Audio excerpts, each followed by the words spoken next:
Hello and welcome to Dell's Gaming, and this is from the depths and it's in the campaign now, and we have brought in the USS Independence with its complement of Hellcats and the Avenger bombers, giving it a few resources and an escorting couple of Clemsons and an Omaha, all working in escort mode. Since the previous video, a few little changes. One on the fleet versus combat. In it only goes into combat mode if a surface vessel that's between 10 plus or minus 10 meters altitude is within 300 meters, 400 meters, and then turns that back off to fleet mode as soon as that vessel no longer exists in that sort of time range. I've actually done it so that the fleet mode, every 5 seconds it will just go into fleet mode, and the combat mode is then for only if set instantaneously if something is on the sea within that short range. Same for the Clemson. There's an escort version of the Clemson which only goes into combat mode at very close, and the same for the Omaha, a combat version of the Omaha which only goes into combat mode. Again, it's something like, I think it was 450 meters if a surface vessel gets within 450 meters. So we're now going to see how a carrier does in the campaign against the White Flayers. What we're up against is we still have our Marika Bombardment Task Force, but we do have this fleet here which I should actually rename. So we give it a name simply following on for the bombardment group, so it's the Marika Carrier. Nothing really interested. I did try and think of a better name, but that will do for the moment. So plan, we've got a little island here. I've noticed the size of the White Flayers area, so the plan is the carrier group escorted or in combination with the bombardment task force will take on the square straight ahead.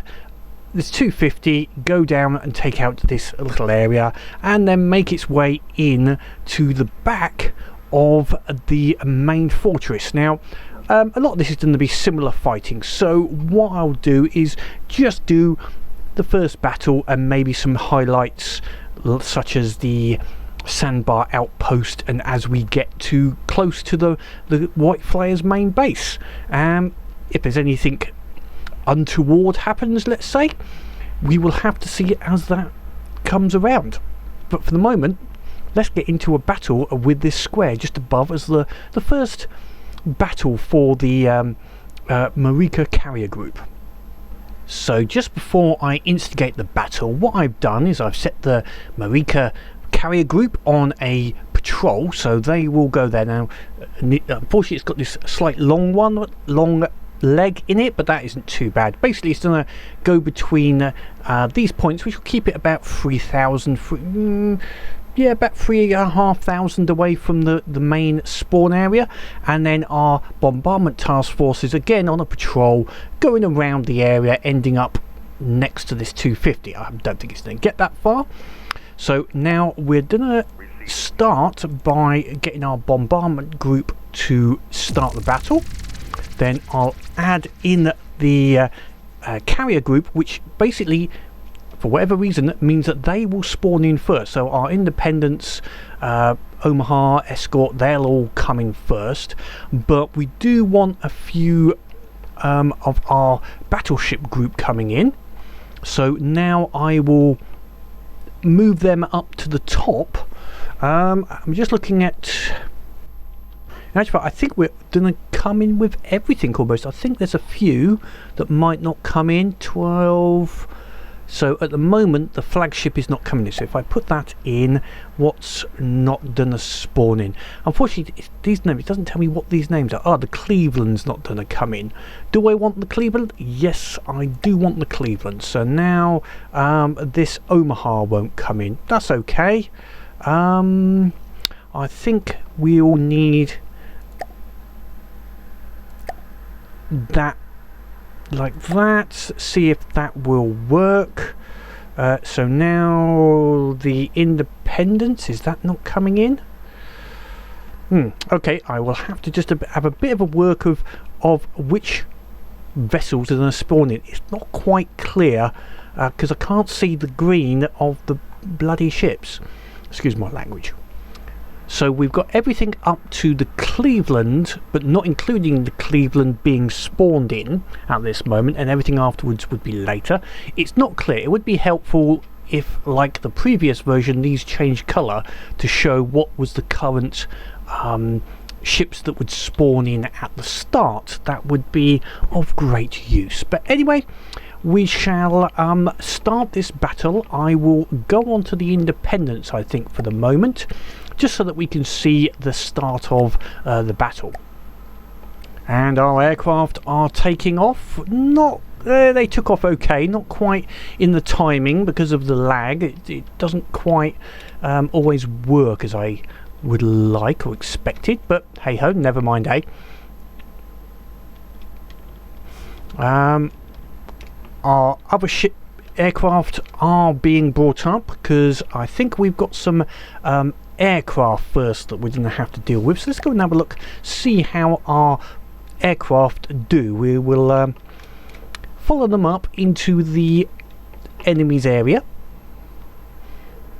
Our other ships are firing. Our battleship and the Omaha there. We can see the fighters are going for this Gaimura. They're not ideal against this. This Gaimura is a big and well defended ship. They will keep nipping away from it, but our fighters don't have much missile defense, so I'm expecting them to take a few casualties potentially. But and the Cleveland hasn't come in yet, so hopefully the other ships will be able to deal with the Gaimura. Whilst the Avengers, they look like they're going for these. Are they the Rakers? I can never remember the exact names, but it looks like hopefully they are having a go at these other smaller ships with some of their torpedoes and missiles. The enemy Zealot, which is always a problem ship, is being attacked by the looks of it by some of our fighters as well. That's good. We've taken a few damage to our aircraft, but yeah, that's not too bad a problem and semi-expected.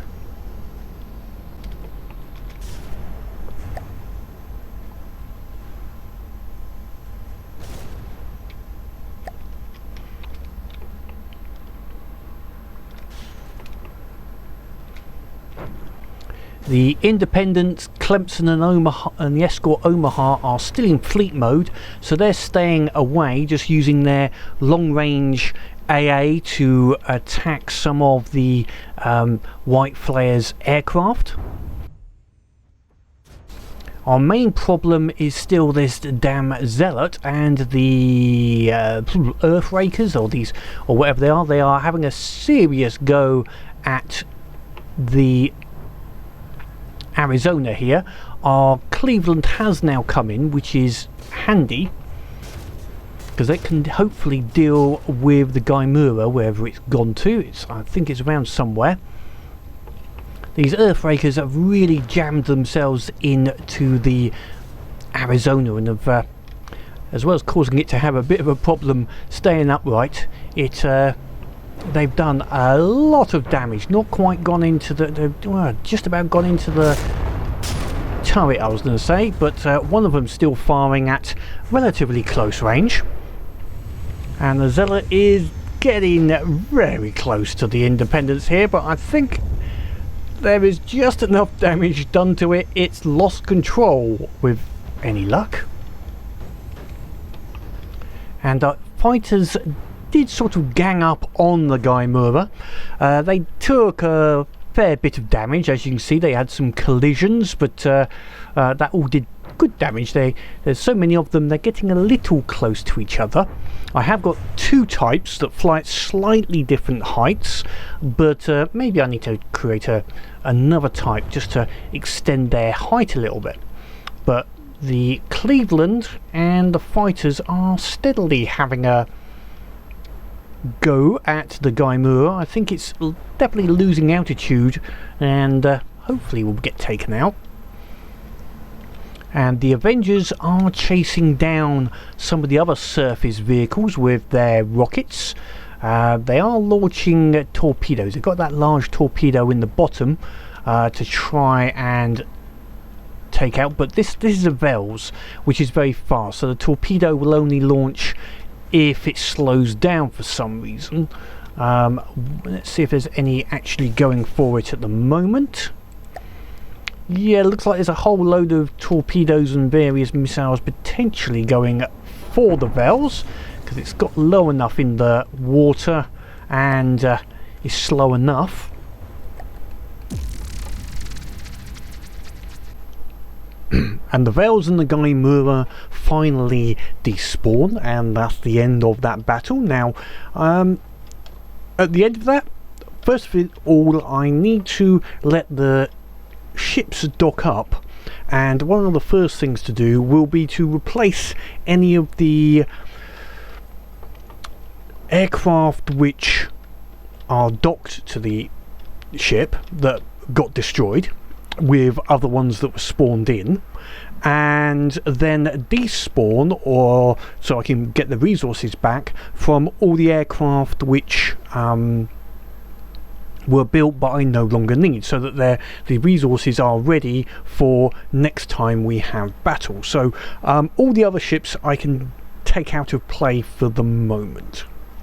So I have recovered all of the aircraft, deleted some of the drones which were at 0%, because they were at the end of the battle. It seemed like some were stuck at 0%, so I just got rid of those. It seemed like the best way to get around that, and docked some of the other ones, so I'm not left with any at 0 that I can't do anything with. So I can now take them all out of play, which is good, and they should now all be ready for the next mission.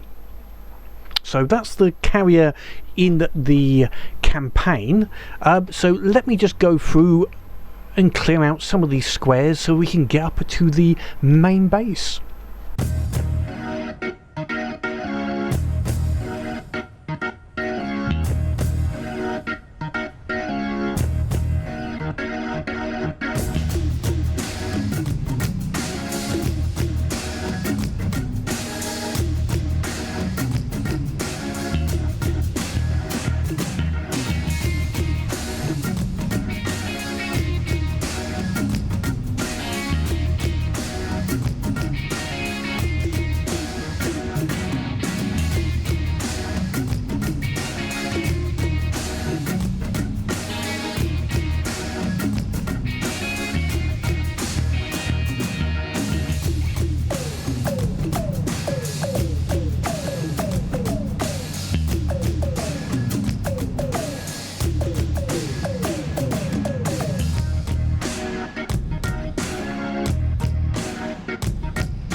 After quite a bit of battling and time to get to this position, we're just about at the point to assail the White Flayers' final bastion. I'm on the Arizona, ready for the bombardment group to go in and attack what is remaining of the White Flayers and their main fortress. I've set up a route for them and our carrier squad. We took quite a bit of damage, as I'm sure you'll see in a lot of our the video before this, and even now we've got the lightning hoods coming through the Grey Talons and the Scarlet Dawn, who are doing nothing about it to even add their own little efforts to helping the White Flayers. But I'm determined to finish off this final White Flayers fortress with our bombardment and carrier group. Now we are a bit short on resources,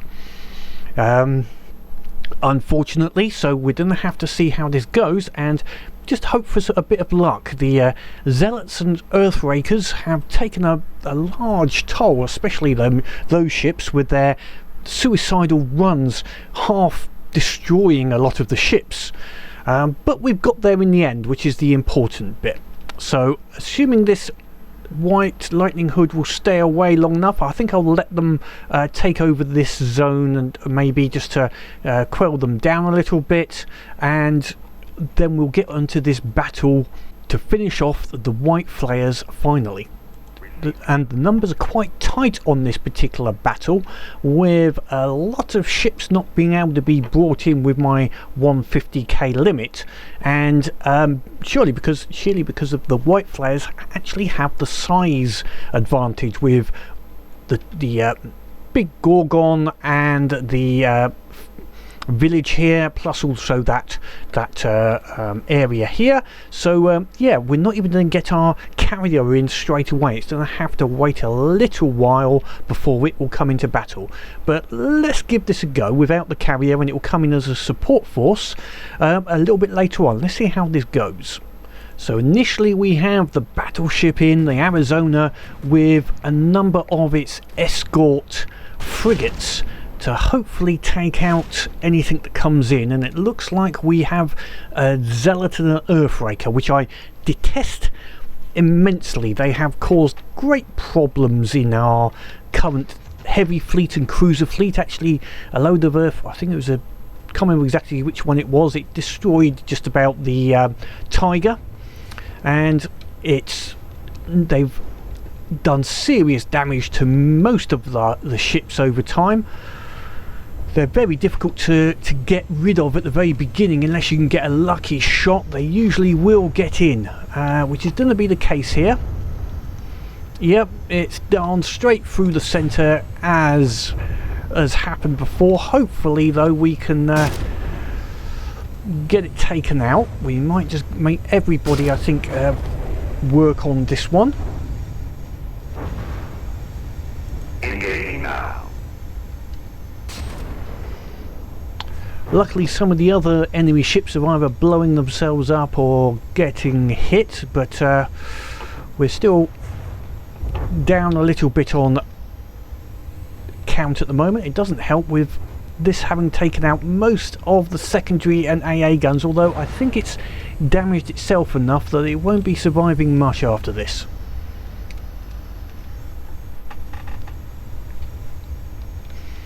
These Zealots are an annoying target, to say the least. They when they get in like they are now, they rip through you. I mean, they're very good design. They're very difficult to stop. Luckily, having enough armour and a big ship, if it was a smaller ship it would take it out in one go. Luckily, because this is a long ship, I still stay active, although I'm worried about this Earthraker coming in now. I think I'm going to get everybody to concentrate on the Earthraker to stop that getting in before it gets to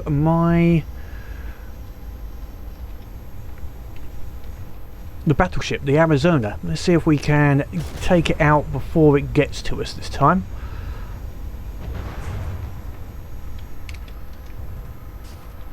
I'm not worried about the Guy Murmur at this second. The Guimura stays away, so we can gradually whittle it down. These more sacrificial ships are, well, they're a problem.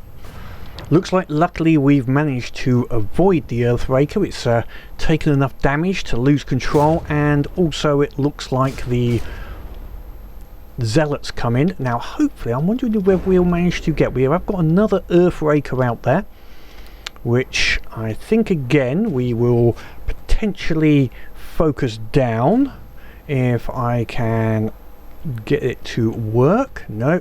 Okay, we'll wait. It might not get close enough. We have the Gorgon in play. I'm just hoping we get some of my I'd like to get the Independence in play. Let's see how far away we are from that. And we need, oh, close, 3,800, and then we can start spawning some planes in, so that could be interesting soon. And before we can close in with the Gorgon Fortress, we've got to deal with some more of the White Flares fleet. The Carcharodon here, Carcharodon, however it's pronounced, is another nasty little ship. Luckily it doesn't collide, it's just well armoured, should I say, sorry. Armoury is quite good on it as well, but it takes quite a bit to take it down. But all the ships are peppering away at it, and going to be giving it a good old sprinkling of AA as it tries, as it comes over. Some of our ships have taken a little bit of damage from various shots. The battleship is fairly much back up to full strength, although it used a lot of its resources that were inside the ship. So it's not got much more resources left for further defences. Or should we say further repairs. Oh, some nice main gun shots coming in. Now it's got low and partially in the water. Hopefully they can help to slow it down, if not take it out. I think that's a bit of a slowdown. There's a fair bit of damage going in there. Various AA shots.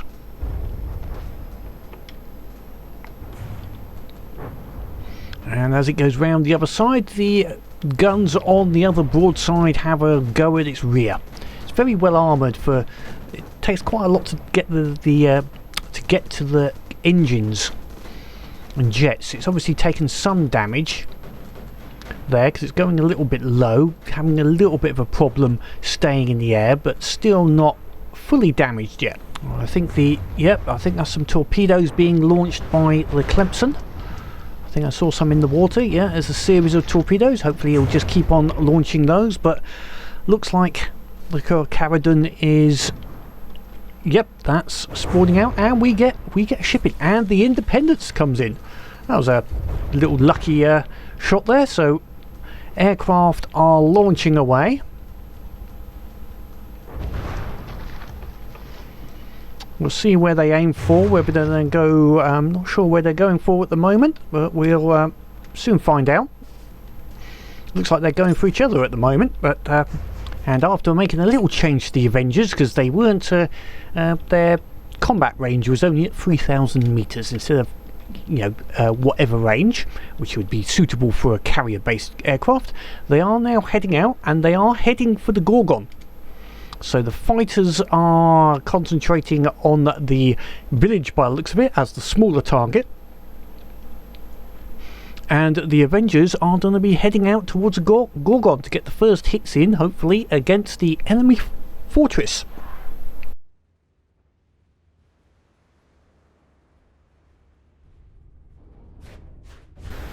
And looking at the fortress, it is above the water, so torpedoes will not be ideal for this vessel, but that's fine. They will just fire their small rockets and keep going in on a little attack runs with the rockets each time, hopefully doing a little bit of damage against this Gorgon, which I've not looked at before. I think it's got a fair few defensive guns. It's firing out missiles like it's confetti. And there's some nasty guns there if they start targeting our planes, but I think they're targeting the enemy, our ships at the moment.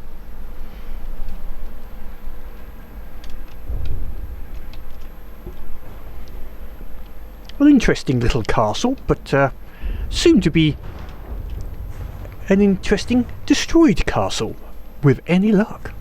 The bombardment group, in the meantime, seems to be having a bit of a problem with the AI hitting the waypoints to get on a little bit further, so I've increased the order completion range, and let's see if that can get the Arizona to move on its waypoint course a little bit and get closer to the target to actually start doing some bombardment, because I think it's going to be needed. Otherwise those aircraft are going to take absolutely ages to actually do enough damage to the Gorgon for it to really despawn. So I've set the order completion distance to 500 meters, 1 to 400, 100, so everything should be okay for that particular mode, and it just will, even though it was that close to that point, it will not instigate that next fleet maneuver point, which is basically holding up the whole of the bombardment fleet, which is a pain in the arse, to be frankly honest with you. It's very annoying. I've checked, it is the flagship, so it is marked as the flagship, so in theory once it moves to that position it should signify the whole of the rest of the fleet to move on to the next waypoint. But even despite getting very close to that point, it is not moving the fleet, the waypoint fleet move onto the next position. Okay, I'm not sure what to do next, except for just put everything onto combat and ignore the whole fleet. But well, after getting it out to 600 meters by turning on the combat mode on and off and forcing it to go into combat mode, and then now allowing it to come back, putting some extra rudders on the bank, which makes it unstable but gave it a little bit more turning rate, some more propellers on the front to act as turning rate, which it shouldn't really need, but at least we're now coming straight in at the target point. And well, let's hopefully, if it goes straight over it, let's see if it will make it move on to the next position this time at least.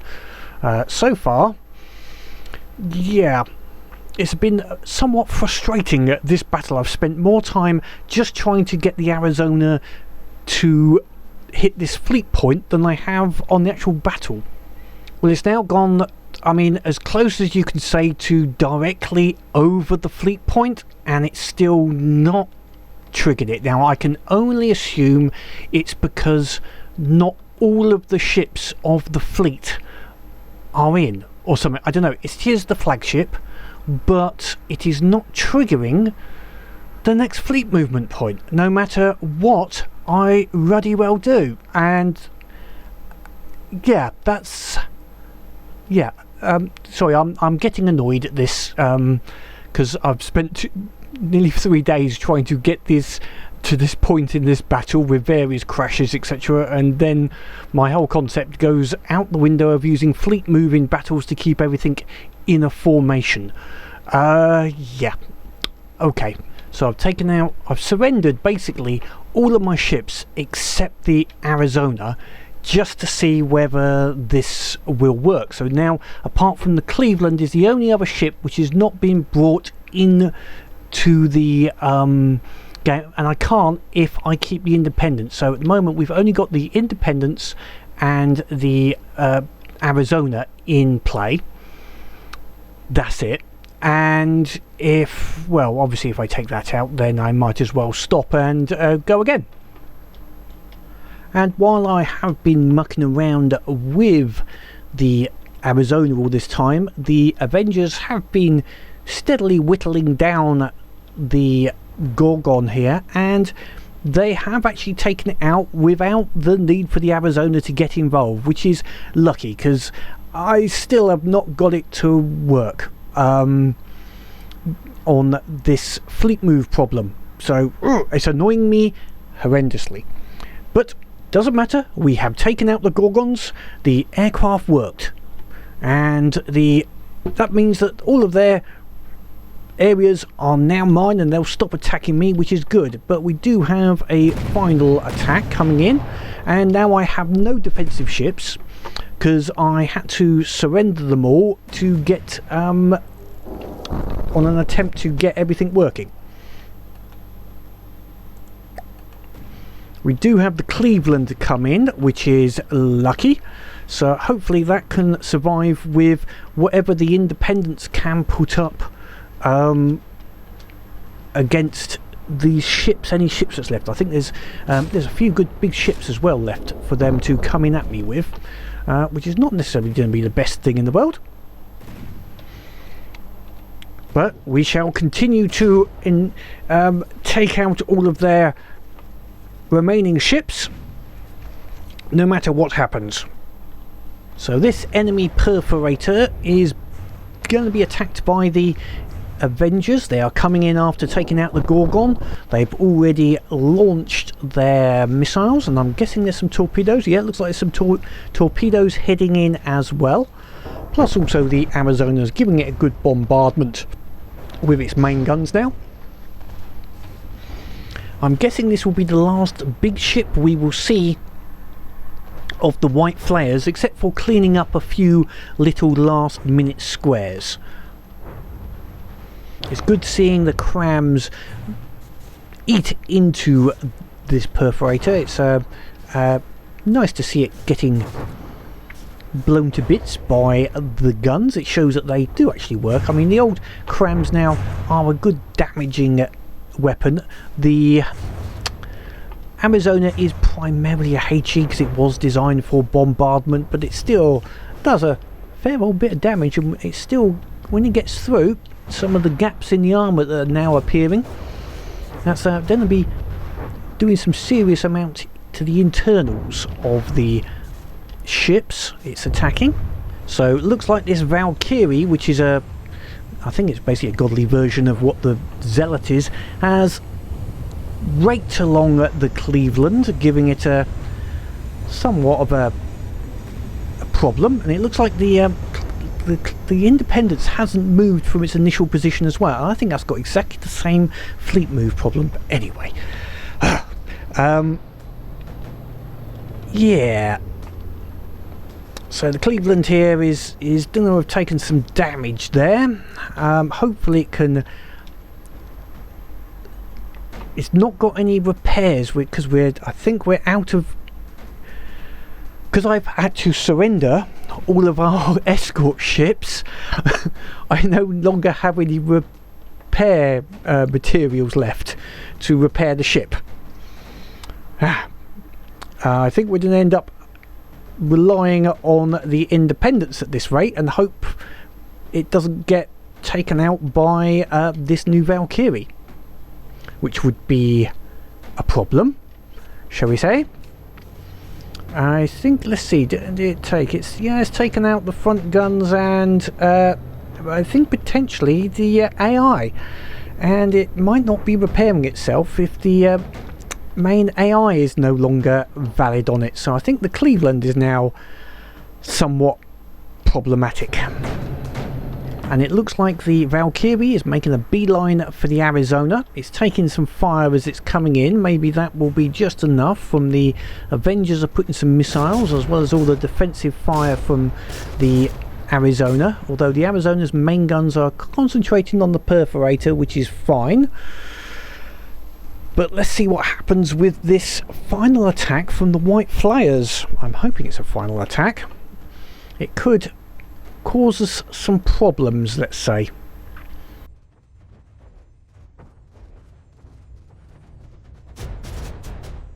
And the Valkyrie did not go directly forwards, which is of a bonus.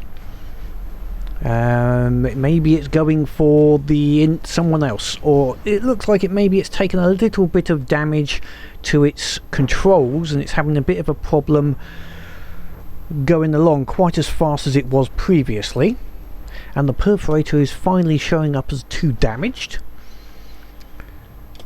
About time, I think. It was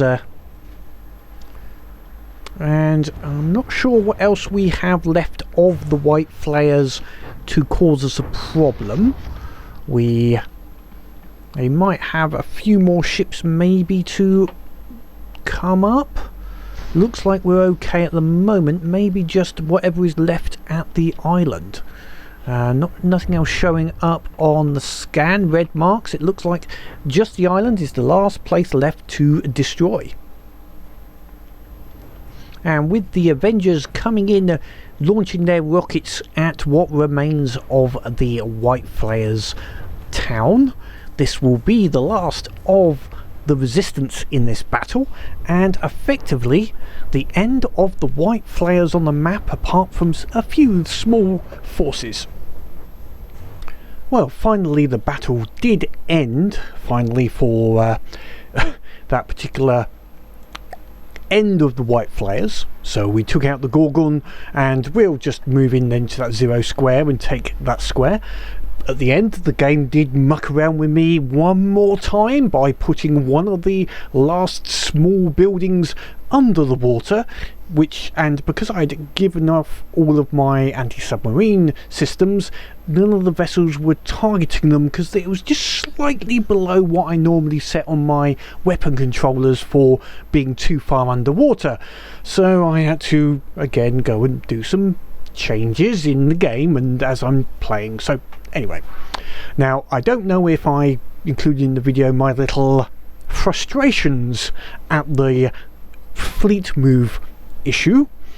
Looking at the map at the moment, it looks like some of the fleet moves did actually get sequenced, but in the actual battle they didn't actually move on to the next point. They kept on going back to the original point instead of moving on to the, I don't know, it's difficult to tell. Looking at the screen at the moment, I can see it's here, whereas we were stuck possibly around this starting point, not moving on to the subsequent fleet points. And the carrier group never seemed to move from its original starting point, so it had, I think, effectively the same issue. So I'll put in a bug about it, but that's very annoying just at the last moment.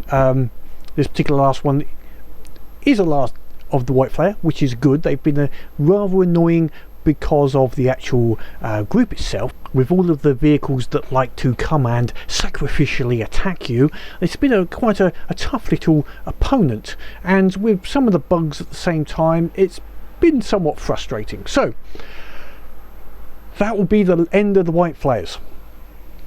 Plans next. Well, the next plan is we'll build up this area to refit the US Navy forces to potentially go against the Steel Striders, and we'll bring over the Royal Navy over to this particular area to refit to potentially take out the Twin Guard. But our first target, who are still very annoyingly coming into attack very often, is the Lightning Hoods.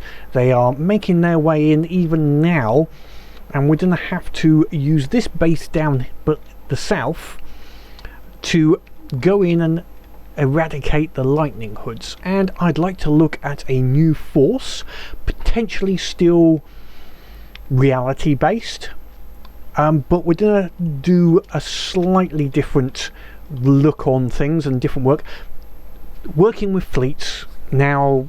Until they change something with formation and these bugs like this with fleet move, it's not viable. It doesn't work in a battle. Yeah, I think I'm going to be better off just having everything as a single independent ship that doesn't require anybody else in the fleet which is not atypical of actual ships. Most ships in modern navies work together. They are specialists in a particular area that have other ships which support them in the areas they're not good at, whereas we don't have to build good at everything ships of different sizes. But I'll cross that bridge when I come to it.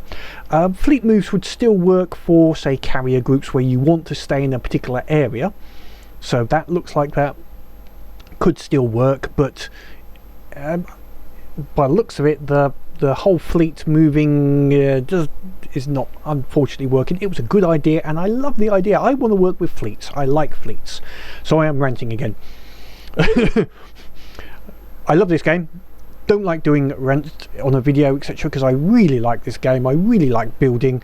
It's just, it is work in progress. There's still things being done, but at times, at the same time as liking it, it annoys the crap out of me on occasions, which is not so good. But I'm going to leave it there. It's been a good battle. Finished off the white flayers, which is a good thing.